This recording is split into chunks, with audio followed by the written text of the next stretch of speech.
या ठिकाणी उपस्थित असलेले या देशाचे नेते, महाराष्ट्राचे भाग्यविधाते शरद पवार साहेब, आपल्या पक्षाचे अध्यक्ष जयंत पाटील, कार्याध्यक्षा, राष्ट्रीय कार्याध्यक्षा सुप्रियाताई सुळे आणि उपस्थित मान्यवर, विशंभर चौधरींनी जे वल्लभभाई पटेल आणि नेहरू आणि या संबंधात जे भाष्य केले, त्या भाष्यामध्ये मी एक अधिकच सांगू इच्छितो. तो म्हणजे त्यांचा आणि गोळवळकरांचा झालेला पत्रव्यवहार. गांधीजींची हत्या झाल्यानंतर RSS वर बंदी घालण्यात आली आणि त्या बंदीच्या विरोधात गोळवळकरांनी पत्र लिहिलं की आमचा काय संबंध. त्याला जे वल्लभभाई पटेलांनी उत्तर दिलंय ते उत्तर इतिहास नेहमी लक्षात ठेवेल, आपल्या भविष्यात तो वाचला जाईल. त्यांनी शब्दात लिहिलंय की तुम्ही गांधीजींचा खून केला नाही हे मला मान्य आहे, पण गेले स्थापनेपासून तुम्ही भारतामध्ये जे वातावरण तयार केलं त्याच्यातनंच अखेरीस गांधीजींची हत्या झाली. त्यामुळे त्यांच्या एवढेच तुम्ही जबाबदार आहात आणि म्हणूनच तुमच्यावर बंदी घालण्यात आली. हे वल्लभभाई पटेलांचं वाक्य होतं. त्यामुळे वल्लभभाई पटेल हे RSSचे होते का, त्याचे होते का, ह्याचे होते का? पत्रव्यवहार तेव्हाचे स्पष्ट आहेत की गांधीजींचे, वल्लभभाई पटेलांचे आणि नेहरूंचे अत्यंत सौहार्दाचे संबंध होते. त्यांच्यात कुठल्याही प्रकारचे मतभेद नव्हते. आणि जेव्हा मतभेद जनतेत चर्चेत यायला लागले तेव्हा याच वल्लभभाई पटेलांनी नेहरूंना पत्र लिहिलं की जवाहर, तुम्हें और हमें दोनों को साथ निकलना होगा, इस देश को बताना होगा कि जवाहर और वल्लभ में कोई अंतर नहीं है.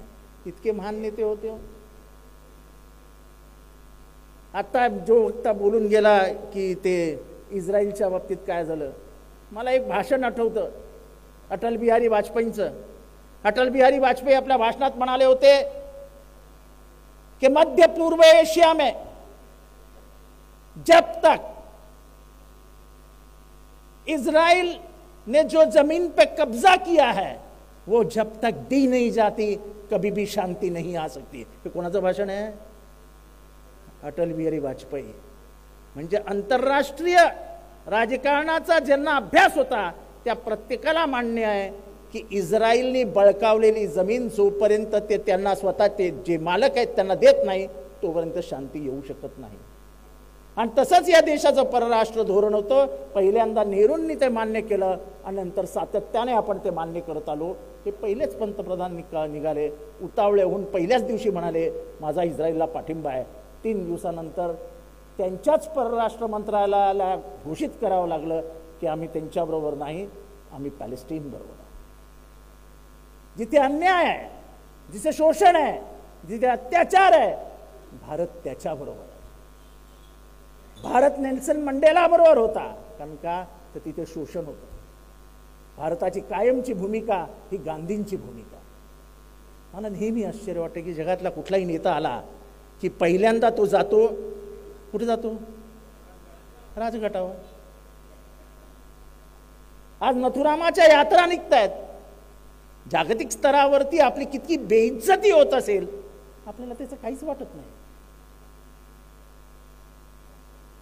माझ्या शहरामध्ये मी एकदाही नथुरामाचं नाटक होऊ दिलं नव्हतं. नाट्य आणि पिक्चर ही 2 अशी साधनं आहेत ती माणसाला वेडी करू शकतात. मी नथुराम बोलतोय या नाटकामध्ये. एक प्रसंग असा येतो की नथुराम गांधीजींना गोळ्या घालतो आणि तुम्हाला माहित नसेल की इतके मग्न झालेले असतात प्रेक्षक की उठून टाळ्या वाजवायला लागतात.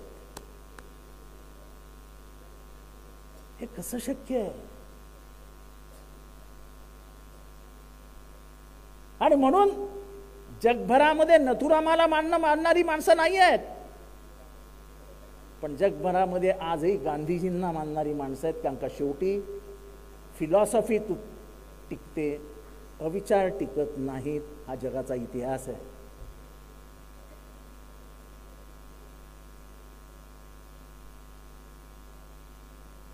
तर राम मंदिराची चर्चा सुरू होईल. मी पक्षाच्या कार्यकर्त्यांसमोर बोलतोय, राम त्यांच्या बापाचा नाही. हा राम जेवढा त्यांचा आहे तेवढाच माझा आहे. ते त्याचे मालक नाही, ते त्याचे मालक असते, खरे खरे मालक असते तर आज उद्घाटनाला त्यांनी द्रौपदी मुर्मूला बोलवलं असतं. कारण का द्रौपदी मुर्मू ज्या लायनेज मधून येतात, ज्या व्यवस्थेतनं जन्म घेतलाय त्यांनी, ते आदिवासी आहे. आणि रामाचं सर्वात जास्त जवळचं नातं हे शबरीशी होतं. आपल्याला कदाचित रामायणातला हा भाग आठवत नसेल की कदंब ऋषीच्या आश्रमामध्ये कदंब ऋषी गेल्यानंतर त्यांनी सांगितलं होतं की या आश्रमामध्ये राम आणि लक्ष्मण येतील, त्यांचं तू स्वागत कर, त्यांची सेवा कर. आणि ती आशेने अनेक वर्ष वाट बघत होती. आणि एक दिवशी 2 जण चालत येताना दिसले. ती त्यांना ओळखू शकली नाही आणि अखेरीस लक्ष्मणाने ओळख सांगितली की ये मेरे बड़े भैया राम है और मैं लक्ष्मण. तिला आश्चर्याचा धक्का बसला. ती ढसाढसा रडू लागली. काही काळ गेल्यानंतर तिथे अशी बोराची वगैरे झाडं होती. ती बोर स्वतः चावायची, गोड आहे की नाही बघायची आणि रामाला खायला द्यायची आणि राम स्वतः ते खायचा. म्हणजे भेदभाव न मानणारा राम होता. आणि तुम्ही प्रत्येक उद्घाटनाला त्या द्रौपदी मुर्मूला राजभवनामध्ये लॉक करून ठेवता आणि स्वतः उद्घाटन करायला निघून जाता. तुम्ही पार्लमेंट भवनचं उद्घाटन केलं, साधूंना घेतलं, सगळं ठीक आहे. तुम्ही त्यांना घेतलं ना, काय तुम्हाला महिलांबद्दल राग आहे? तुम्हाला जात धर्म याच्यात भेदभाव मानायचा आहे? तुम्ही तुमच्या ती काय ती कुठली जात व्यवस्था करणारी कुठलं पुस्तक? मनुस्मृती. तुम्ही मनुस्मृतीला मानणारे लोक आहात. तुम्ही सगळ्यांनी जरा एकदा मनुस्मृती वाचून घ्या. माझ्याकडे आहे, महिलांबद्दल काय लिहिलं आहे. आणि जर हेच म्हणत असतील, हीच मनुस्मृती हे आमचं संविधान आहे, तर इथल्या बसलेल्या तमाम स्त्रियांना सांगतो की तुम्हाला 1% अधिकार समाजात मिळणार नाही. जी मनुस्मृती हे म्हणू शकते की स्त्रीच्या डोळ्यांमध्ये काय ना कायम वासना असते. माझ्या आईबद्दल मी हे बोलू शकतो? त्या मनूला आई नव्हती. पण हे पुस्तक तुम्ही, तुमचा संविधान आहे आमचं, असं 1950 साली ऑर्गनायझरमध्ये लिहिलेलं होतं. मी हे काही माझ्या मनातल्या गोष्टी सांगत नाही. 1950च्या ऑर्गनायझरमध्ये तुम्ही राष्ट्रध्वज कसा असावा याचं वर्णन करून ठेवलंय. तुम्ही 1950च्या पुस्तकामध्ये ऑर्गनायझर हे त्यांचं मुखपत्र होतं, त्याच्यात लिहिलेलं आहे की मनुस्मृती हेच संविधान असेल. आम्ही बाबासाहेबांनी लिहिलेलं संविधान मानत नाही. आणि मनुस्मृती ह्याच्यामध्ये काय लिहिलंय ते जरा महिलांनी कधी वाचून घ्या. आपण सांगत नाही, आपण बोलत नाही आणि त्यांना त्यामुळे लोकांना कळत नाही. राम मंदिराचं आमंत्रण आलं नाही. अरे तुम्ही कोण होता बे आमंत्रण द्यायला? राम का तुमच्या बापाचं आहे? ते मंदिर का तुमच्या बापाचं आहे? तुम्हाला आमंत्रण, तुम्हाला जर मंदिर स्थापन करायचं होतं तर रामनवमीच्या दिवशी का नाही केलं? आम्ही कळत न कळत शिर्डीला आलो, पण आम्ही त्या शिर्डीला आलो ज्या बाबांनी रामाचं सर्वात जास्त नाव घेतलं. एकीकडे अल्लाह मालिक आणि एकीकडे राम. रामनवमीचा उत्सव हा शिर्डीतला सर्वात मोठा उत्सव असतो, आपल्याला सगळ्यांना. आपण कळत न कळत आलो, कारण का आमच्या मनात राम आहे. तोंडात राम आणि मनामध्ये रावण हे आम्ही कधी करत नाही. आजकाल ही नवीन घोषणा सुरू झाली. मी त्या दिवशी असाच एका ब्राह्मण लोकांच्या सभेत गेलो, कार्यक्रमाला गेलो. मी चालत होतो, चालता चालता बघितलं तर सगळीकडनं जय श्रीराम, जय श्रीराम.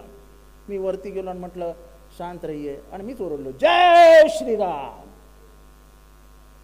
मला एवढंच सांगायचं, तुमच्या बापाचा नाही तो माझा पण आहे. मी म्हटलं राम का इतिहास पता आहे? आणि जे राम दर्शनाला जाणारे ते तिन्ही पक्षातले लोक, त्यांनाही सांगू इच्छितो की 14 वर्षाचा वनवास फक्त आईच्या आणि वडिलांच्या इच्छेखातर भोगणारा राम हा या पक्षात असू शकतो, या 3 पक्षात. अरे तुम्ही या 84 वर्षाच्या म्हाताऱ्याचं ऐकलं नाही, आमच्या आजोबाचं बापाचं नाही ऐकलं, तुम्ही कसली रामाची पूजा करायला चालले? अरे रामाकडनं काय शिकणार तुम्ही? तो राम म्हणेल अरे बाबा ये लोग आए भागो इधर से. त्यामुळे राम मंदिर वगैरे काही फार काही मोठा असा ते जे करतायत ते फार काही पुढे जाईल असं मला वाटत नाही. ह्याच्या रिॲक्शन्स येत आहेत. लोकांना अस्वस्थ वाटायला लागलंय की ज्या पद्धतीने हे सगळं पुढे नेलं जात आहे. काल भीमा कोरेगावला 60 लाख लोक आली होती. किती? 60 लाख लोक. पण बाबासाहेबांनी लिहिलेलं संविधान आणि त्यातनं निर्माण झालेली पार्लमेंट, लोकसभा, राज्यसभा ही टिकवायची. एका प्रश्नावरती फक्त प्रश्न विचारू नये. लोकसभेमध्ये घुसलेल्या आता 4, त्यांना मी अतिरेकी म्हणणार नाही, 4 जणांविरुद्ध 4 जण कशी घुसले हा फक्त प्रश्न लोकसभेचे खासदार विचारत होते. तुम्हाला उत्तर द्यायची नव्हती म्हणून तुम्ही त्यांना लोकसभेतनं बाहेर करून टाकलं आणि ह्याला तुम्ही संसदीय लोकशाही म्हणता.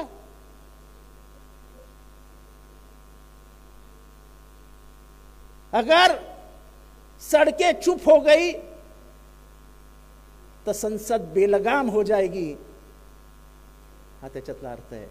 तुम्ही शांत बसू नका.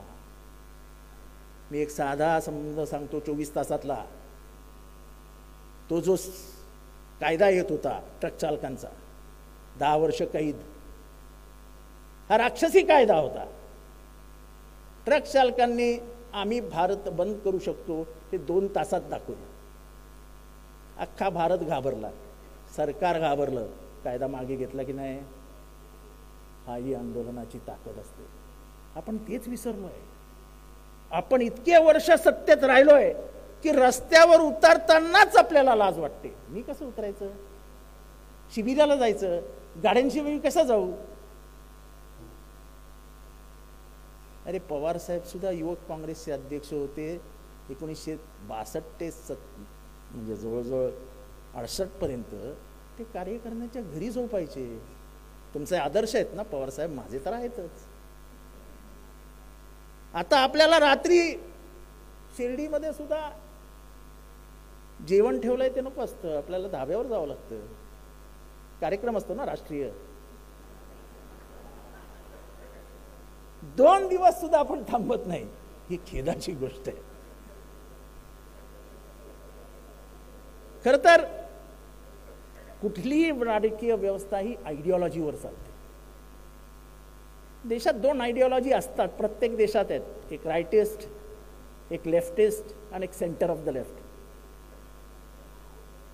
मला कळत नाही की सकाळी शाहू फुले आंबेडकरांच्या नावाने टाळ्या वाजवणारी लोक संध्याकाळी गोळवळकर आणि हेगडेवार यांचं नाव कसं काय घेऊ शकतात आणि परत सांगतात छे छे आम्ही तर शाहू फुले आंबेडकरांचीच माणसं. अहो पण मग तुम्ही त्यांच्यावर जाऊन कसे बसले? नाही, ते पॉलिसीचा भाग आहे. पॉलिसी.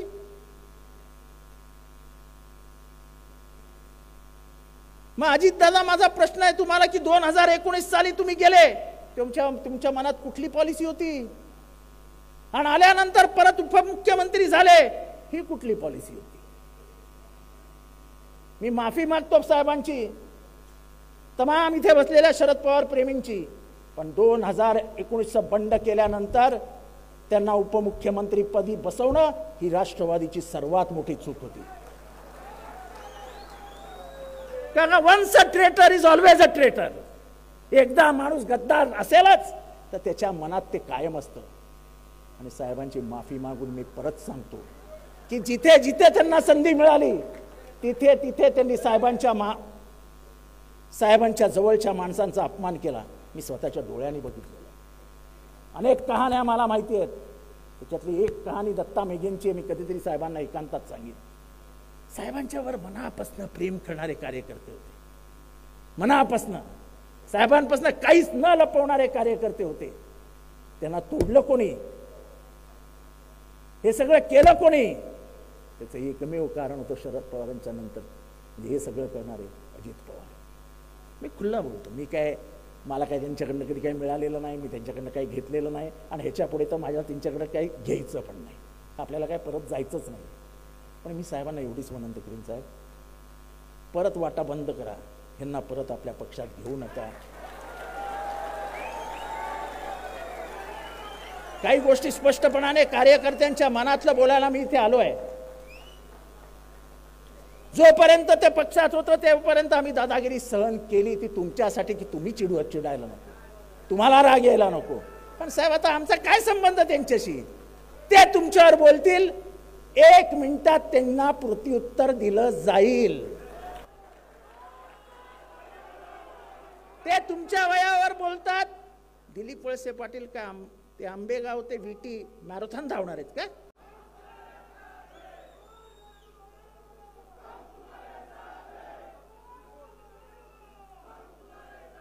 प्लीज घोषणा देऊ नका, भाषणाची लिंक तोडू नका प्लीज. त्यामुळे वयावर बोलणं हे कोणाला शोभतं?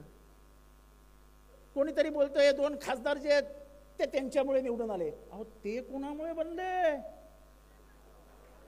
अहो अख्खं कसलेला शेत हातात दिला ना तुमच्या, अख्खं नांगरलेला महाराष्ट्र तुमच्या हातात दिला. त्या कर्तृत्ववान माणसाने कायम 60-65 आमदार निवडून आणले. अहो तुम्ही बाजूच्या 4 तर निवडून आणून दाखवायला पाहिजे होते. मी याला पाडेन, मी त्याला पाडेन. भविष्य लिहिण्याचा अधिकार देवाने कोणालाही दिला नाही, त्याच्या हातात ठेवलेला आहे. आणि जो हे गर्व असतं ज्याच्या मनात, त्याचं भविष्य बरोबर देव लिहितो. हे काय भाषा आहे? आणि कोणाविरुद्धची भाषा आहे? ज्यांनी तुम्हाला घडवलं त्याच्या विरुद्धची. मला आश्चर्य वाटतं तटकरेंचं. आजही काय बोललेत साहेबांविरुद्ध. तटकरे साहेब, तुम्हाला माहिती आहेत का त्यांच्या घरात पदं किती होती? ते स्वतः, त्यांची मुलगी, मुलगा, पुतण्या, भाऊ, अजून काय पाहिजे तुम्हाला? अहो मला पालकमंत्री न करता त्या पोरीला केलं दादांनी मैत्री खातर. आणि तेव्हा एकनाथ शिंदेनी मला बाजूला घेऊन सांगितलं की जितेंद्र, तुझ्या मनात माझ्याबद्दल राग ठेवू नको. मी पक्ष मीटिंगमध्ये सांगितलेलं की मला रायगड हवंय, मला पालघर नको. कारण का पालघर तुला जावं अशी माझी मनापासूनची इच्छा होती. पण दादांनी विरोध केला. दादा म्हणाले पालघर तुम्हाला घ्या, मला रायगड पाहिजे. कारण का मित्राला दिलेला शब्द पाळणारे दादा आहेत. पाळला ना ते शब्द, आधी तिला दिला ना ते. मला त्याच्याबद्दल बोलायचं नाही. पण तेव्हा तुम्ही साहेबांबद्दल बोलता तेव्हा तुमच्या हे गणित लक्षात येत नाही की आपण काय काय कमवलं, काय काय घेतलं. इतकं ऐश्वर्य, इतकी प्रतिष्ठा कोणामुळे मिळाली? या माणसामुळे.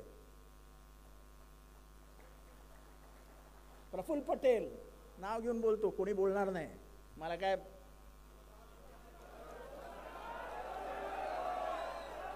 2004 साली साहेबांच्या मागे लागला होते की चलो बीजेपी में जाएंगे, चलो बीजेपी में जाएंगे. साहेब कधी बाहेर बोलत नाहीत, हा त्यांचा चांगुलपणा आहे. पण आमच्यासारखी फटकळ माणसं बोलतात, कारण का समाजाला कळलं पाहिजे काय परिस्थिती होते.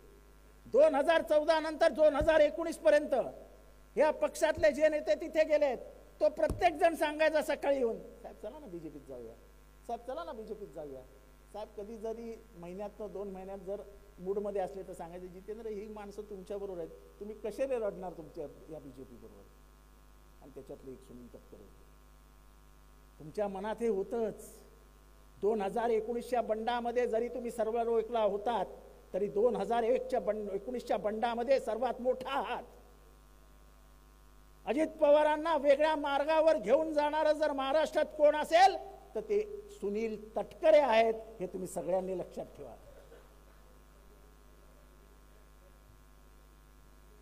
हे घर फोडलं तुम्ही, घर फोडलं. मला आज महाराष्ट्राला एवढंच सांगायचं आहे, तटकरे साहेब तुम्ही घर फोडलं. आज तुमच्या घराची काय स्थिती आहे? आज तुमच्या भावाभावामध्ये काय होत आहे? सख्या बहीण भावामध्ये काय होत आहे? तुम्ही जे पेराल तेच घरामध्ये उगवेल एवढं लक्षात ठेवा. नियतीचा खेळ आहे, तो कोणालाही चुकलेला नाही. महाराष्ट्रातली सामाजिक अस्वस्थता जाऊ द्या, त्याचं नाव घेत नाही मी तोंडात.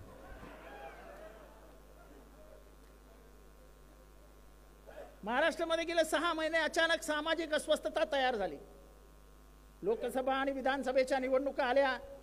की एकडे रामनाम सुरू होतं आणि दुसरीकडे सामाजिक अस्वस्थता सुरू होते. 2014च्या निवडणुकीच्या अगोदर साहेबांच्या घरासमोर आंदोलन झालं धनगर समाजाचं. ते वाजवत वाजवत वाजवत भाजपाचे सर्वात मोठे नेतेही वाजवण्यात होते.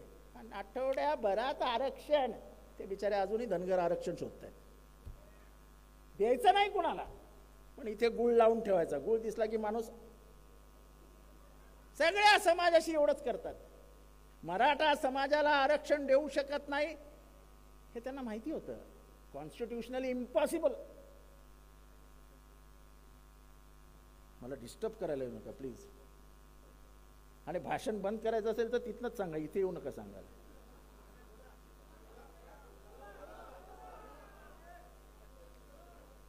मी कशावर बोलत होतो?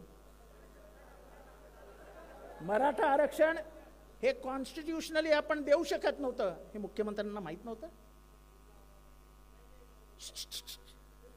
त्यांचे लीगल ॲडवायझर, आपल्या स्टेटमधला ॲडव्होकेट जनरल, हे सगळे सल्ले द्यायला असतात ना मुख्यमंत्र्यांना. मुख्यमंत्र्यांना त्यांनी हा सल्ला दिला नव्हता की constitutionally it is impossible to give reservation to Maratha. आणि दुसरीकडे ओबीसीचं आरक्षण कापण्याचा प्रश्न येतच नाही. ते कापूच शकत नाही कारण का ते कॉन्स्टिट्युशनली मंजूर आरक्षण आहे. मग भुजबळांना एवढं बोलायला कुणी लावलं? पार तुमचे हात कोणी बांधलेत, हात उघडे करा, म्हणजे गावं पेटली पाहिजेत अशी इच्छा होती तुमची. एकीकडे गावं एकत्र करण्याचं काम महाराष्ट्राच्या राजकारणात यशवंतराव चव्हाणांनंतर शरद पवारांनी केलं. ती सामाजिक परिस्थिती उद्ध्वस्त करण्याचं काम तुम्हाला करायचं होतं. भुजबळ साहेब, आम्ही तुम्हाला ओबीसीचे नेते मानत होतो नाही, मानतो, पण तुमचा तोल का गेला हे कळलं नाही. तुम्ही ह्या त्रिकूट सरकारच्या राजकारणाचे बळी ठरले आहात असं आज अख्खा ओबीसी बोलतो. ओबीसीच्या मनामध्ये कधीही मराठ्यांविरुद्ध कधीही पाप नव्हतं. ते पाप तुम्ही त्यांच्या मनात आणलं. ओबीसी हा शांत स्वभावाचा, त्याला संख्येची जाणीव आहे. मी वंजारी, मला माहिती आहे वंजारी कुठे जास्त आहेत, कुठे कमी आहेत, कुठे जास्त आहेत, कुठे कमी आहेत. त्या समस्त वंजाऱ्यांना एकत्र करून कोणाविरुद्ध उभं करायचं, त्या समस्त धनगरांना कोणाविरुद्ध तरी उभं करायचं. 347 जाती आहेत महाराष्ट्रामध्ये ओबीसीच्या. त्यांना एकत्र करून तुम्ही काय करू पडत? कुरुक्षेत्र महाराष्ट्राचं रक्ताचा म्हणजे सडा पडायचा होता आपल्याला. आणि अचानक युटर्न का घेतलात तुम्ही? तुम्ही काय ते मिनिस्ट्रीमध्ये आहात ना, कॅबिनेटमध्ये आहात ना. मी तर 2.5 वर्षच होतो, पण कॅबिनेटची ताकद काय ते आम्हाला माहिती आहे ना. कॅबिनेटमध्ये तुम्ही बोलू नाही शकलात. जे कॅबिनेटमध्ये बोलायचं होतं ते तुम्ही रस्त्यावर येऊन बोलत होते. तलवार काढू, हे काढू, ते काढू. ही भाषा कॅबिनेट मिनिस्टरला शोभत नाही. सर्व जाती धर्मांना एकत्र घेऊन चालू आहे असा हा कॅबिनेट मिनिस्टर असावा लागतो, कारण का तशी तुम्ही शपथ घेतलेली असते. पण कोणीतरी तुमच्या तोंडावाटे बोलत होतं हे महाराष्ट्राला आता कळतंय. पण भुजबळ तुमच्याकडनं ही अपेक्षा नव्हती. का लावायची भांडणं? मुख्यमंत्री महोदयांना माहित नव्हतं की जानेवारी 24ला आपण आरक्षण देऊ शकत नाही. मुख्यमंत्र्यांनी का दिला शब्द? का गेले पाया पडायला त्या शिवाजी महाराजांच्या? कशाला एवढी नाटकं करायची? स्पष्टता राजकारणात असायलाच पाहिजे. मंडळ आयोगाला डॉक्टर बाबासाहेब आंबेडकरांचं नामकरण आलं. साहेबांकडे अनेक आमदार गेले मराठवाड्यातल्या, सांगितलं साहेब सत्ता जाईल. साहेबांनी सांगितलं सत्ता गेली तरी बेहतर. ज्या फुले शाहू आंबेडकरांच्या मी नावाने राजकारण करतो, जेव्हा त्यांच्या सन्मानाची वेळ येईल तेव्हा मी एक पाऊली मागे जाणार नाही. त्यांनी दिलं ना नाव. ओबीसी ओबीसी ओबीसी ओबीसी ओरड तयार आहे. ओबीसीला मान्यता, ओबीसीला राजकीय मान्यता कोणी दिली?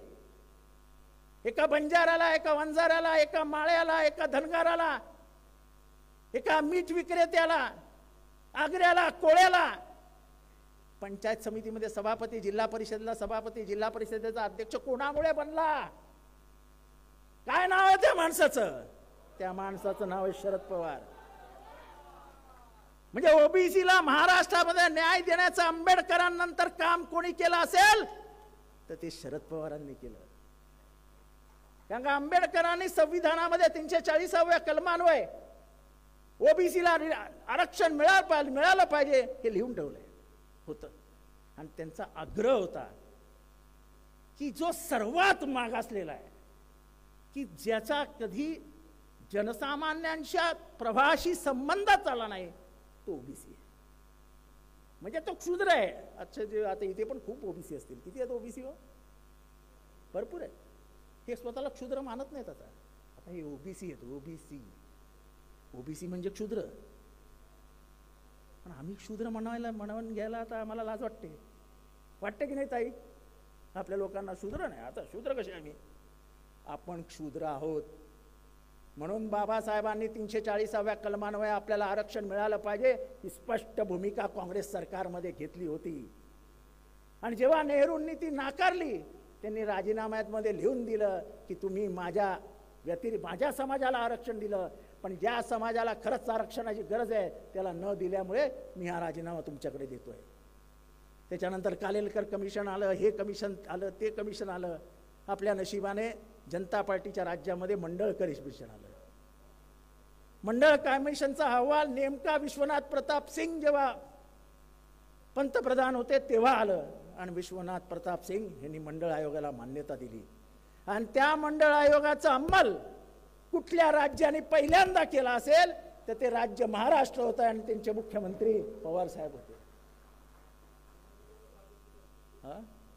नाही, हे तर मला सांगायचंच आहे की भाजप जे ओबीसीची बाजू घेत असते ना, त्या मंडळ विरुद्ध कमंडलची यात्रा कोणी काढली? दिल्लीमध्ये तो कोण परवा गोस्वामी, विद्यार्थ्यांचं आंदोलन झालं, गोस्वामींनी स्वतःला पेटवून घेतलं. तो कोण होता? एबीव्हीपीचा कार्यकर्ता होता, ज्याच्यात अख्ख्या देशभर दंगली सुरू झाल्या. ओबीसीला आरक्षण मिळू नये, किंबहुना बीजेपी ही आरक्षणाच्या विरोधातच आहे, हे असं माझं स्पष्ट मत आहे. कारण का ते जातीयवादाच्या बाजूनी आहेत, ते वर्ण व्यवस्थेच्या बाजूनी आहेत. आणि म्हणूनच त्यांना हा मागचा वर्ग पुढे जाईल ही कायम मनात भीती असते. त्याच्यानंतर यात्रा निघाली. एक दिवशी बावनकुळेशी वाद घालत असताना मी त्याला विचारलं, बावनकुळेजी, तो जो कमंडळचा रथ निघाला होता त्याच्या कुठल्या चाकावर तुम्ही उभे होता? तो अरे तुम्ही बीजेपीत आहात ना, मग यात्रेत तो तुमचा सहभाग असणारच. म्हणजे ओबीसीला विरोध करणारे बावनकुळे आता आम्हाला ओबीसी समजवणार. आणि आम्ही सगळं क्षुद्र व्यवस्था भोगलेली माणसं आहोत. आज जाहीररित्या सांगतो, मी चांगल्या सोसायटीत राहायचो ठाण्यामध्ये. एका जातीचं वर्चस्व होतं त्या सोसायटीमध्ये. माझ्या आईला कधीही सत्यनारायणाच्या पूजेला बोलवायचे नाहीत, हे मी माझ्या डोळ्यांनी बघितलेलं आहे. तो झालेला वाराची जखम मिटेल कधी? जोपर्यंत इथली व्यवस्था संपत नाही, जोपर्यंत इथला जातीवाद संपत नाही, तोपर्यंत आम्ही लढत राहू. त्या शक्तीविरुद्ध लढत राहू ज्या शक्तीने याला जन्म दिलाय. मी नेहमी लोकांना सांगतो की फक्त आठवा, शिवाजी महाराजांना राज्याभिषेकापासून लांब ठेवण्याचं काम कोणी केलं? फुल्यांना मारण्याचा कट कोणी केला? फुले दाम्पत्यावरती शेण, गोटे, दगड मारण्याचं काम कोणी केलं? शाहू महाराजांची हत्या करण्याचा निर्णय कोणी घेतला होता? शाहू महाराजांना सर्वात जास्त त्रास कोणी दिला? आंबेडकरांना शाळेतही बसू दिलं नाही, कोणी केलं? त्यांच्या जातीच्या लोकांना पाणी पिऊ देणार नाही, हे कोणी केलं? पण या सगळ्यांचा बाप असलेला आंबेडकर यांनी संविधानात ना तुम्हाला मला सगळ्यांना माणूस म्हणून जगण्याचा अधिकार दिला. म्हणून डॉक्टर बाबासाहेब आंबेडकर आपले अब्दुल बाप आहेत. संविधान काही साधी गोष्ट नाही आहे. संविधानाकडे एक पुस्तक म्हणून बघू नका. तुम्हाला माणूस म्हणून जगण्याचा अधिकार देणार आहे. ती गीता आहे, ते बायबल आहे, ती कुराण आहे, ते कुठल्याही धर्मपुस्तकापेक्षा मोठं आहे. आणि ते बदलण्याचं काम हे सरकार करणार आहे, लक्षात घ्या. नवीन पार्लमेंटचं उद्घाटन झालं. कुठल्याही संविधानाच्या पुस्तकामध्ये पहिल्यांदा एक पान आहे, त्याचं नाव आहे प्रिॲम्बल ऑफ द कॉन्स्टिट्यूशन. कसं आहे, हे ना टेस्ट करतात, दगड मारतात पाण्यामध्ये आणि तुषार किती लांब जातात ते बघत असतात. त्यांनी पत्र वाटलं आणि त्या प्रिॲम्बलमध्ये त्यांनी सेक्युलर हा शब्द काढून टाकला. लोकांच्या लक्षात नाही आलं. आणि नंतर जेव्हा लक्षात आलं तेव्हा बीजेपी सरकारने सांगितलं ही आमची चूक होती, आम्ही ते पत्र मागे घेतो. त्यांना फक्त आजमावायचं होतं की विरोध कधी होतो. विरोध झाला की ते लगेच मागे येतात. काय ट्रकवाल्यांनी आंदोलनात विरोध केला, लगेच मागे आले. आंदोलनाची ताकद ही आपल्या सर्व लोकांनी ओळखली पाहिजे. रस्त्यावर याला का घाबरता? मी कालच्या सभेमध्ये बोललो की कोणी उठतं साहेबांविरुद्ध बोलतं आजकाल, आपल्याला काहीच वाटत नाही गो. का नाही कोल्हापूरमधनं, साताऱ्यामधनं, सांगलीमधनं, गडचिरोलीमधनं, अरे कमीत कमी पुतळे तर जाळा, बोलू नका. जोपर्यंत तुम्ही विरोध करत नाही तोपर्यंत जनताही तुम्हाला ध्यानात घेणार नाही. जनतेच्या मनात जायचं असेल तर मी शरद पवारांबरोबर आहे हे कृतीतनं तुम्हाला दाखवावं लागेल, शब्दातनं तुम्हाला दाखवावं लागेल. मी फक्त शरद पवारांबरोबर आहे. सभेला यायचं, सभेहून घरी जायचं आणि झोपून जायचं. तुम्हाला असा इथे राग येत नाही? तडफड होत नाही? माझी होते ना. मी बोलतो ना 5व्या मिनिटाला. मी शरद पवारांकडे बघत पण नाही आणि मी पवार साहेबांना विचारायलाही जात नाही. अनेक नेत्यांचं असं असतं, साहेब काय म्हणतील, साहेब काय म्हणतील. अरे साहेब काय म्हणतील, ओरडतील. तू चुकला, हो चुकलो. अरे त्याचीच लेकरं आहोत ना आपण. मग ते म्हणाले तू चुकलो आणि ओरडले तर काय झालं? पण करायचंच नसलं की असे 10 प्रश्न समोर येतात. साहेबांच्या वयाबद्दल बोलले, किती रिॲक्शन्स आल्या? अशा 1-2 हात वरती नको आहेत मला, सगळ्यांचे हात वरती पाहिजे होते की साहेब आम्ही रिॲक्शन्स दिल्या. तर तटकरे आज बोललाय की जेवढे शिबिरात असतील त्याच्यातले अर्धे आमच्या पक्षात आलेले असतील. त्याचं ते स्वप्न आहे. ज्या दिवशी शरद पवार तुमच्या 52-40 आमदारांच्या मतदारसंघात जायला लागतील त्या नंतर तुमच्या बरोबर किती आमदार राहतात हे फक्त मोजा. हे फक्त मोजा. म्हणजे मला ते 50 खोक्याचे आमदार परवडतात. 50 खोके घेतलेले ना ते शिंदे बरोबरच्या आमदारांनी, असं काय म्हणतात ना 50 खोके घेतले. अरे ह्यांचा आमदार तर भांडून 600 कोटी, 400 कोटी, 450 कोटी. म्हणजे एकेकाला निधी किती आणि हा वापरणार कधी आणि पैसा येणार कधी? हा तुमच्या बजेटरी प्रोव्हिजन्स मध्ये दादा आम्ही बोलायचो मंत्रिमंडळात असताना तेव्हा आम्हाला गप्रे लगायचं काय. आता यांना खूप कळतं. आम्ही 10 कोटी मागायचो. गप्रे. म्हणजे साहेबांचा राजीनामा जो जबरदस्तीने घेण्यात आला होता त्याच्यानंतर जेव्हा पब्लिकने विरोध केला तेव्हाची त्यांची भाषा तुम्हाला सगळ्यांनाच आठवत असेल. म्हणजे साहेबांचा राजीनामा पडलाच पाहिजेत. मला तर त्यांनी जवळ बोलवून घेऊन सांगितलं, ताई माफ करा की गपना आहे. म्हटलं का हो? ताईंना अध्यक्ष करायचंय म्हणजे पक्ष आपल्या ताब्यात घेऊन बीजेपीच्या ताब्यात देऊन टाकायचं आहे. आणि म्हणूनच आमचा विरोध होता. आणि म्हणून आमच्यासारखी लोक जाऊन साहेबांना भेटली आणि साहेबांना प्रश्न विचारला, साहेब तुम्ही राजीनामे देणारे कोण? आम्ही आयुष्याची 35 वर्ष तुमच्या बरोबर लावली आहेत. आमच्या आयुष्याचा तुम्ही काहीच विचार केला नाही. या 7-8 जणांच्या नाटकापायी जर तुम्ही हा निर्णय घेणार असाल तर आम्हाला निर्णय नामंजूर आहे. आम्ही त्याला विरोध करणार. आणि आम्ही त्याला विरोध केला.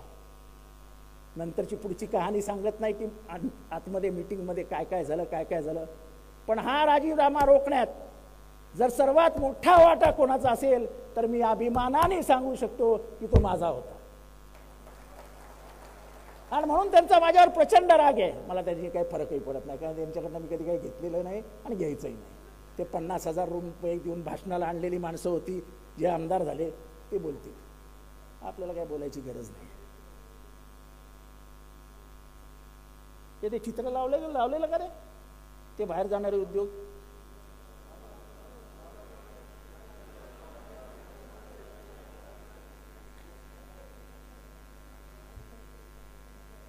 आता फिल्मफेअर अवॉर्ड हे जास्त मागे नको जायला. या देशाची फिल्म इंडस्ट्री कुठे आहे? म्हणजे दादासाहेब फाळकेंनी काढलेला पहिला पिक्चर कोल्हापूरमध्ये जरी असला तरी राज कपूरची खानदान हे पाकिस्तानातनं कुठे आलं? देवानंद पाकिस्तानातनं कुठनं आला? इथे सगळे ज्येष्ठ गीत लेखक साहिर लुधियानवीपासून सगळे कुठनं आले आणि कुठे स्थायिक झाले? मुंबई. मुंबई हा गाभा आहे सिनेसृष्टीचा. तो सिनेसृष्टीचा गाभा उद्ध्वस्त करायचं काम आता परत ह्यांनी हातात घेतलंय आणि मदत या तिघांची. हे जातीलच आपल्या पोराबाळांना घेऊन शो बघायला. अरे मुंबईची शान आहे ना चित्रपट सृष्टी. हॉलिवूड बॉलिवूड हे बी कुठनं आलं? हे बी फॉर बॉम्बे होतं, त्याच्यातनं बॉलिवूड आलं. ते अर्थात एम झालं ती गोष्ट वेगळी. पण आपल्या सगळ्यात साधन सामुग्री संपत्ती उद्योग जर आपण गुजरातला देणार असू तर मराठी माणसाच्या वाट्याला तुम्ही ठेवणार काय ते तर सांगा. आमचा सर्वात मोठा हिरे उद्योग म्हणजे जो जगामध्ये 1 नंबर 2 नंबर 3 नंबरवर होता तो तुम्ही गुजरातला नेऊन टाकलात. तुम्ही 6 महत्वाचे उद्योग तिथे नेऊन टाकलेत. आज बेरोजगारीचा दर देशामध्ये महाराष्ट्राचा पहिला किंवा दुसरा आहे. तुम्हाला काय एवढं प्रेम आलंय गुजरातचं? काय एवढे गुजरातला उजरा करतात? राजकारण गेलं खड्ड्यात, पण माझा महाराष्ट्र जगला पाहिजे, माझी माती जगली पाहिजे, माझी माती हिरवीगार राहिली पाहिजे, माझ्या तरुणांना रोजगार मिळाला पाहिजे, हे तुम्हाला वाटत नाही? हे भांडण कशासाठी आहे? कोणाविरुद्ध आहे? माझं वैयक्तिक भांडण नाही कोणाशी. मला काही नको आहे तुमच्याकडनं. मी आज राजकारण सोडायला सांगितलं सांभाळायला तर इथनं उतरीन आणि घरी निघून जाईन. मला काही फरक पडत नाही. पण हे भांडण विचारांविरुद्ध आहे. फुले शाहू आंबेडकरांच्या विचारांसाठी लढायचं आहे. शिवाजी महाराजांसाठी लढायचं आहे. तुम्हाला माहिती आहे हिरवा झेंडा RSSच्या कार्यालयावर कधी लागला? माहिती आहे कोणाला? 1993 साली. तोही कोणी लावला माहिती आहे? काँग्रेसच्या 2 कार्यकर्त्यांनी घुसून तो झेंडा लावला. त्यांच्यावर आजही केस नागपूरमध्ये चालू आहे. कसल्या देशप्रेमाच्या गोष्टी आम्हाला शिकवतात? कसल्या देशप्रेमाच्या गोष्टी आम्हाला शिकवणार? 142 खासदार काढून टाकले. मी सांगितलं तुम्हाला कसं कंपार्टमेंटलाइज्ड करतायत, संविधानाला कसं अडकून ठेवतायत. कारण का त्यांना कायदे मंजूर करून घ्यायला पाहिजे होते. तुम्हाला किती जणांना माहिती आता की मंजूर झालेला CRPC आणि हे सगळे जे कायदे आहेत जे ब्रिटिश काळापासून चालत आलेले होते ते कायदे माणुसकीच्या दृष्टीने सर्व व्यावहारिक होते. वकील साहेब मी चुकत असतील तर सांगा मला. आपल्याला जामीन कुठलाही गुन्हा केल्यानंतर 14 पेक्षा अधिक दिवस जेलमध्ये ठेवता येत नाही, पोलीस कस्टडीमध्ये. मी सांगतो ते बरोबर आहे? आता माहिती आहे किती दिवस तुम्हाला पोलीस कस्टडीमध्ये ठेवू शकतात? 90 दिवस. म्हणजे विरोधकांना आत ठेवायचं असेल तर बाकी काय करायलाच नको. सध्याची गुलाम झालेली पोलीस यंत्रणा याचा वापर करून कुठल्याही विरोधकाला 3 महिन्यासाठी आत ठेवा अशी व्यवस्था करण्यात आलेली आहे. आणि म्हणून ह्याचा गवगवा होऊ नये, याच्यावर चर्चा होऊ नये म्हणून 142 खासदारांना बाहेर काढलं. त्याच्यावर चर्चा झाली नाही? झाली. कालच्या त्या ट्रकवाल्यांमुळे ही चर्चा झाली. हे तुम्ही लक्षात घ्या की हे कायदे जे येत आहेत ते जनसामान्यांविरुद्ध येत आहेत. हे राज्य पोलिसी राज्य करण्याचा प्रयत्न आहे. पोलिसांना वापरून इथली लोकशाही संपवण्याचा प्रयत्न आहे आणि त्याला तुम्ही सगळ्यांनी एकत्रितरित्या विरोध करायला हवा. हे माझं तुम्हाला आव्हान आहे. हे राज्य जगलं पाहिजे, हे राष्ट्र जगलं पाहिजे. हे महामुश्किलीने आणलेलं राज्य आणि राष्ट्र आहे. हे आपल्याला असंच कोणी हातात दिलेलं नाही. कोणी कितीही म्हणो, कितीही नाकारो, हे स्वातंत्र्य आपल्याला गांधी नेहरूंमध्येच मिळालेलं आहे, हे कायम लक्षात ठेवा. जो तुमच्याशी वाद घालत असेल त्याचा वाद थांबवा आणि माझ्याशी फोनवर बोला. गांधीजींची हत्या ही 1947 साली नाही झाली. त्यांच्यावर पहिला हल्ला 1935 साली झाला, दुसरा हल्ला 1938 साली झाला, तिसरा हल्ला 1942 साली झाला. हे हल्ले का केले तुम्ही? तेव्हा तर पाकिस्तानची निर्मिती नव्हती, तेव्हा तर 55 कोटीचा प्रश्न नव्हता, तेव्हा तर संविधानाचा प्रश्न होता. कारण का यांना गांधीजी नकोच होते. का? तर गांधीजी बनिया होता आणि तो ओबीसी होता. आणि इथल्या मोठ्या चळवळीचा नेता हा ओबीसी आहे ते त्यांना मान्य नव्हतं. खरं कारण जातीयवाद आहे गांधीजींच्या हत्येचा मागचं. आणि हे तुम्ही सगळे हा जो इतिहास आहे हा आपण वाचत नाही, मनात ठेवत नाही आणि राजकारणात पण वाद जातो. अरे राम आपला आहे, बहुजनांचा आहे राम. शिकार करून खाणारा राम तो आमचा आहे, आमच्या बहुजनांचा. तुम्ही जिथे आम्हाला सगळे शाकाहारी बनवायला जातात की आम्ही रामाचा आदर्श पाळतो आहोत आणि आम्ही मटण खातो. हा रामाचा आदर्श. राम हा शाकाहारी नव्हता, तो मांसाहारी होता. 14 वर्ष जंगलात राहणारा माणूस कुठे जाणार हो ते शाकाहारी शोधायला? बरोबर आहे की नाही? जे बोलतो ते खरं बोलत असतो मी. आता त्यांनी ते कोणीतरी बोलताना ते मोदींना पर्याय नाही वगैरे वगैरेच्या गोष्टी काढल्या. मी छोटा माणूस आहे, साहेबांना अधिकचं राजकारण माहिती आहे. मला एकच गोष्ट आठवते की 75 साली इमर्जन्सी लागली. इमर्जन्सीमध्ये सगळे मोठे नेते हात घातले गेले आणि 77 साली जनता पार्टीची स्थापना झाली. जनता पार्टी इंडिया आघाडीपेक्षा वेगळी नव्हती. एकीकडे लोहिया आणि दुसरीकडे वाजपेयी, अडवाणी, कुशाभाऊ ठाकरे, एकीकडे कर्पुरी ठाकूर तर दुसरीकडे परत हीच सेना. या सगळ्यांना एकत्र करण्याचं काम. आणि RSS पासून तुम्ही राजीनामा द्या, तुमचं सदस्यत्व सोडा, असं जयप्रकाश नारायण यांनी केलेलं आव्हान आणि त्याच्यातनं झालेलं एकत्रीकरण, त्याच्यातनं निर्मिती झाली ती जनता पार्टीची. ज्याच्या खिशात 10 रुपये नसायचे, 100 रुपये नसायचे, अशा फाटक्या खिशाचा जयनारायण, राजनारायण यांनी इंदिरा गांधींचा 1,80,000 मतांनी पराभव केला. हे लक्षात घ्या की जेव्हा सत्तेचा गर्व सत्ताधाऱ्यांच्या डोक्यात जातो तेव्हा इथलं राजकारण जनता हाती घेतं. हे 77चं उदाहरण आहे. आणि मी तुम्हाला सांगतो, तुम्हीही प्रयत्न करा. महाराष्ट्रातली जनता महाराष्ट्राचं राजकारण स्वतःच्या हातात घेऊन शरद पवार आणि उद्धव ठाकरेला मतं दिल्याशिवाय राहणार नाही. कारण का ज्या पद्धतीने शरद पवारांचा पक्ष मोडण्यात आला, ज्या पद्धतीने उद्धव ठाकरेंचा पक्ष मोडण्यात आला, हे महाराष्ट्राच्या माणसाला पटलेलं नाही. मराठी माणूस वाट बघतो इलेक्शन कधी येत आहे.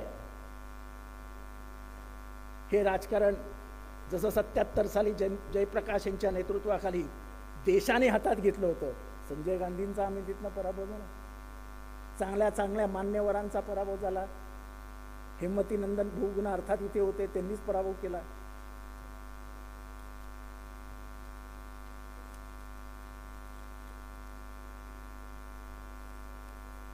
आता मी जे सांगणार आहे ते एवढंच आहे की ती हिना कौसर बोलत होती, हे थोडं आउट ऑफ बॅक बॉक्स घेऊन मी बोलतोय. हिना कौसरचं कोणीच ऐकायला तयार नव्हतं. का तिला एवढं तळमळीने बोलावं लागलं? ती बोलली त्याच्यातलं एकही असत्य काहीच नव्हतं. आपली जातात का हो पोरं ईदला मुसलमानाच्या घरात? अरे एक काळ असा होता, तुमची ईद तर आमची दिवाळी, दोघं एकमेक साजरे करायचे. बरोबर की नाही? पैठणचे आमदार आज जातो का आपण? आपली पोरं जातात? हा दुरावा कशासाठी? का? हा मुद्दामून निर्माण केलेला दुरावा आहे. आणि ह्या देशाचं हे दुष्टचक्र आहे. हे जर थांबवलं नाही तर या देशाचा घात होईल. आपण धर्म मानतच नव्हतो. आजपर्यंत गणपतीची मिरवणूक शांतपणाने मंदिर मस्जिदीसमोर जाताना कुठलाही उन्माद न दाखवणारे हिंदू होते. आता आधी नाचणार नाहीत. पण मस्जिद आली की असे काय पिसाळतात, धाड धाड धाड धाड. कशासाठी? का? आज मुख्यमंत्र्यांनी जे काही भाषण केलंय मलंगडावरती, हे भाषण मुख्यमंत्र्यांना शोभत नाही. की तुमच्या मनात जे ते हे एकनाथ शिंदे करून दाखवेल. म्हणजे काय? एकनाथ शिंदे नाही आता तुम्ही मुख्यमंत्री एकनाथ शिंदे आहात. आणि ज्या मी त्या माणसाला ओळखतो, त्या माणसाच्या प्रामाणिक तोंडातनं हे बाहेर पडूच शकत नाही. ह्याला कोणीतरी स्क्रिप्ट लिहून दिलेली होती की महाराष्ट्राचं वातावरण खराब करायचं असेल तर पहिल्यांदा मुख्यमंत्र्यांनीच बोलायला हवं आणि मुख्यमंत्री बोलू नये. माझं एवढंच सगळ्या हिंदू मुसलमानां बंडू भगिनींना आव्हान आहे, शांत बसून बघत राहा, रिॲक्शन्स देऊ नका. रिॲक्शनला ऍक्शन येते आणि सगळं सुरू होतं. काही रिॲक्शन देऊ नका, काही होत नाही. मुख्यमंत्री रात्री जाऊन स्वतः पस्तावत असतील की मी काय बोलून गेलो. पण मुख्यमंत्र्यांनी हे बोलणं हे महाराष्ट्राला शोभा देणारं नव्हतं. आता शेवटच्या ह्याच्याकडे जातोय. आरक्षण, याला आरक्षण मिळालं पाहिजे, त्याला आरक्षण मिळालं पाहिजे. होय, आरक्षण मिळालं पाहिजे, मी आरक्षणाचा विरोधक नाही. पण आरक्षण कुठे देणार हो तुम्ही? किती सरकारी कंपन्या चालू आहेत? मंत्रालयामध्ये नोकर भरती आहे. लाडाचे लाड करता करता प्रायव्हेटायझेशन कडे आपण कधी गेलो आपल्याला कळलेलंच नाही. अख्खं मंत्रालय प्रायव्हेटायझेशन वर सुरू आहे. चतुर्थ श्रेणी, तृतीय श्रेणी सगळं प्रायव्हेटायझेशन वर सुरू आहे. एअर इंडिया बंद झालेली आहे, शिपिंग कॉर्पोरेशन ऑफ इंडिया बंद पडलेली आहे, सगळ्या सरकारी योजना बंद पडलेल्या आहेत, सरकारी ऑफिसेस बंद पडलेले आहेत. आरक्षण मिळणार कुठे? कुठे मिळणार तुम्हाला आरक्षण? कसलं आरक्षण मागताय? आणि त्यातनं ग्रामीण महाराष्ट्र आहे ना आपला, साहेबांसारखे अनेक कर्तृत्ववान मुलं हे जिल्हा परिषदेच्या शाळेतनंच मोठी झाली ना. मंत्रिमंडळातले अनेक मंत्री हे जिल्हा परिषदेच्या शाळेतनं शिकूनच मोठे झाले ना. अगदी यशवंतराव चव्हाण सुद्धा.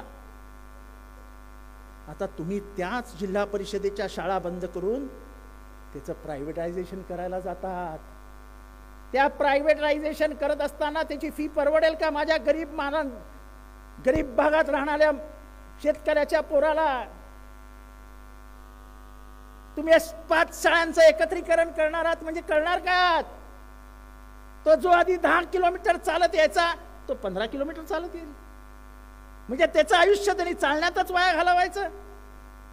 म्हणजे गरिबी बद्दल कुठलीही कणाव नसलेली आत्ता बसलेलं मंत्रिमंडळ. शाळा वाढवल्या पाहिजेत, चांगल्या शाळा दिल्या पाहिजेत, चांगल्या शिक्षक दिलं पाहिजे. चांगलं शिक्षण दिलं तर महाराष्ट्र प्रगतिशील महाराष्ट्र होईल, हे डोक्यात असलं पाहिजे ना. आपल्या मित्रांना जमिनी द्यायच्या, आपल्या मित्रांना उद्योग द्यायचे, आपल्या मित्रांना शाळा द्यायच्या. कशाला बर्बादीकडे नेत आहात महाराष्ट्र? प्रायव्हेटायझेशन ऑफ स्कूलमुळे कोणाचं भलं होणार आहे? शिक्षण हे तुमची सर्वात मोठी ताकद आहे असे आंबेडकर साहेब म्हणायचे. शाळेच्या बाहेर बसवलं गेलं त्यांना. वर्गाच्या बाहेर बसून तो माणूस इतका मोठा झाला की त्यांनी संविधान दिलं. शिक्षण हे तुम्हाला बदलवणारे साधन असतं. तेच क्रांतिकारी विचार तुमच्या डोक्यात येऊ शकता जेव्हा तुम्ही सुशिक्षित असता. अशिक्षित जनता ठेवणं म्हणजे एखाद्या माणसाच्या मागे मेंढरासारखे चालायला हवे. तेव्हा ह्या सगळ्याला आपल्याला विरोध करायला हवा. एक तर पहिली गोष्ट म्हणजे बोलायला शिका. तुम्हाला आईने बोलायला शिकवलंय. तुम्ही जन्माने मुके नाही. जेव्हा आपल्या आईबापावरती येतं तेव्हा छातीचा कोट करायला शिका. तेव्हाच देव म्हणेल ही खरी माणसं आहे. आपण प्रामाणिक आहोत म्हणून साहेबांबरोबर राहिलो. आपण गद्दार नाही. आपण विश्वासू माणसं आहोत साहेबांची. मला एकच वाक्य आठवतं शिवाच्या सैनिकाचं, खबरदार जर टाच मारून जाल पुढे चिंदड्या उडवीन राही राही एवढ्या. हे सगळ्यांना सांगावं लागेल तुम्हाला. जाता जाता तुम्हें हमारी भी सुननी होगी दोस्त, तुम्हें हमारी भी सुननी होगी दोस्त, सिर्फ तुम्हारी नहीं चलेगी. अब हमें दुश्मनी भी मंजूर है लेकिन गद्दारी नहीं चलेगी दोस्त. गद्दारीला प्रत्युत्तर दिलं जाईल. ते तुमच्याच भाषेत दिलं जाईल. आम्ही स्वतःहून कोणाच्याही अंगावर जाणार नाही. पण अंगावर आलात तर शिंगावर घेतल्याशिवाय राहणार नाही. एवढाच शब्द तुम्हाला साहेबांकडनं हवा आहे. एवढंच बोलतो, रजा घेतो. जय हिंद, जय महाराष्ट्र, जय भीम.